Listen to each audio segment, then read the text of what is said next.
મારું નામ છે અનિલભાઈ દવે, જીવ સાધના કોલોની LIG 264 તથા LIG 108ના ઉપપ્રમુખ છું. અને આજ રોજ અમે આખી સોસાયટી અમારા મકાનનો જે 1 વર્ષ પહેલા ડિમોલેશન કરેલા છે એના માટેની રજૂઆત કરવા માટે આવેદનપત્ર દેવા માટે દિવ્યેશભાઈ પાસે તથા ત્યાંથી પૂનમબેન પાસે જવાના છીએ.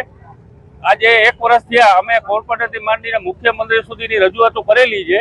અમને કોઈ પણ જાતના જવાબ મળતા નથી. ત્યાંના રહેવાસીઓ બધા તદ્દન ગરીબ માણસો છે, કોઈ ભાડા ભરી શકે એવી પરિસ્થિતિ નથી.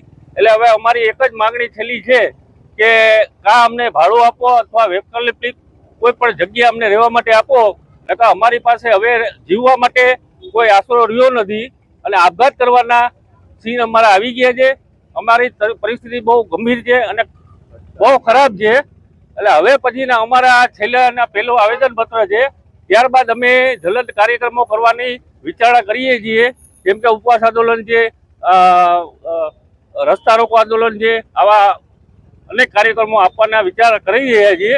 તો અમને આશા છે કે સરકારશ્રી અમારું સાંભળશે અને અમને તાત્કાલિક ન્યાય આપવામાં આવશે. હાઉસિંગ બોર્ડને અમે રજૂઆત કરેલી છે કે ભાઈ અમને અત્યારે વૈકલ્પિક જગ્યા આપો અથવા તો અમને ભાડું આપો અથવા તમે બિલ્ડરે અમારી મિટિંગ કરાવી અને નવા મકાન બનાવવા માટેના પ્રયત્નો કરો. તો હાઉસિંગ બોર્ડ પણ જવાબ આપતું નથી, કોઈ પણ અમને જવાબ આપતું નથી. છેલ્લા 1 વર્ષથી અમે સખત મહેનત કરીએ છીએ, બધે રજૂઆત કરેલી છે, પણ 500 ઘરનો પ્રશ્ન છે. ઓછામાં ઓછા 50 બ્લોક પાડી નાખ્યા છે, બરાબર. અને 500 ઘરના રહેવાસીઓ અત્યારે દુઃખી થઈ ગયા છે. બધા 5000, 7000, 8000, 10,000 એવા ભાડા ભરવા મજબૂર થઈ ગયા છે કે જેની પાસે એક ટકનું ખાવા માટે અનાજ નથી.